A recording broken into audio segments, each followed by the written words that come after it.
Drug dealers are a big problem in today's society, but there is one man who changed it all. His name was Pablo Emilio Gaviria Escobar, who would be making $22 billion a year. Pablo Escobar was born in Colombia December the 1st, 1949. Escobar got his criminal record by becoming a street thief. Escobar's early prominence came during the Marlboro Wars, in which he played a high-profile role in the control of Colombia's smuggled cigarette market, then quickly moved on to grab control of the cocaine trade. In 1975, Escobar then ordered to kill Fabio Restrepo, another known drug dealer, and that's how Escobar sized up in power. In 1982, Escobar became a member of Colombia's Congress, where he did good things, as in donating money to charity and helping out the poor. So then I wonder, why is it that drug dealers are prosecuted?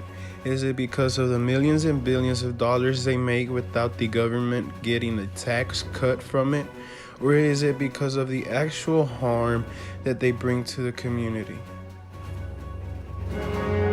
So I then went out and interviewed a local drug dealer from a small town that goes by the name Batman to see his opinion on things. What's your street name? Batman. How much tax-free money do you make a week? Anywhere from 5,000 to 6,000, depending on the week. Are you scared of getting locked up? Never scared. Mom ain't raised no bitch. How far are you willing to go for your territory and money? I'm willing to go all the way. Fuck everybody else. How do you live life on a day-to-day basis? I live good, making money, making bitches. Is this a side job or part-time job? All day, every day, no sleep. I sleep when I'm dead.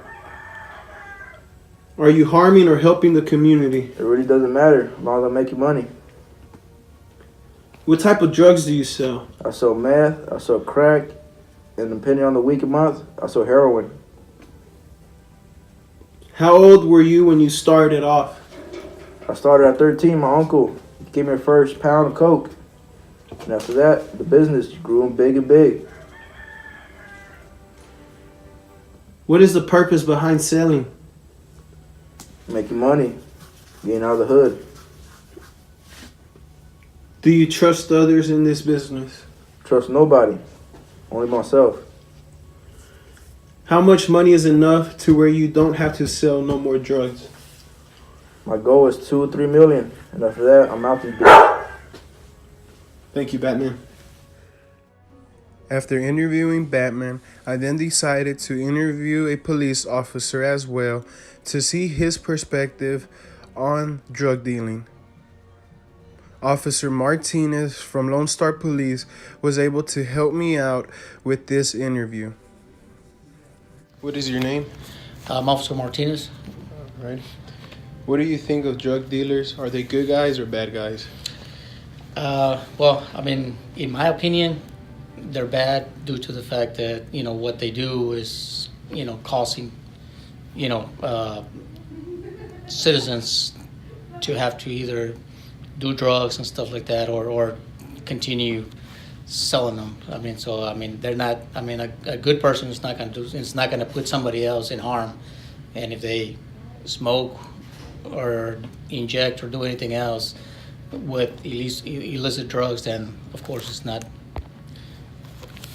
good. What if that's the only way they can provide for family to eat, to take them out the struggle? Wouldn't you do the same? If not, why? No, I wouldn't do the same. Because as you can see, there's a lot of jobs. Yeah, some jobs don't pay enough, but at least, you're bringing in. I've worked several jobs in order for me to provide. So if I can do it, those people can. Even if they're handicapped now, they have a lot of places where they hire handicapped people. How do drug dealers impact the community? The way they impact the community is in a bad way, because if for some reason, as you can see on the news, if something goes wrong, then they bring the violence into the community, and that affects everybody. Do you think the drug dealers are prosecuted because they make tax-free money or because they can possibly cause harm to the community? Because they cause harm to the community. I mean, taxes, yeah, I mean, I don't know if you know, Texas has a tax. If you want to have drugs with you, you can tax it, but it's a high tax. Like you're talking about $10,000 per pound or whatever.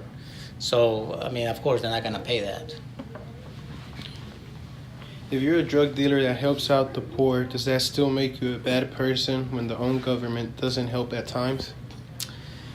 Of course, within the community that you're helping out, no, you're not a bad person, because it's almost like the Robin Hood, where you know, do something wrong to bring to them. But, you know, as in society itself, yeah, he's doing wrong.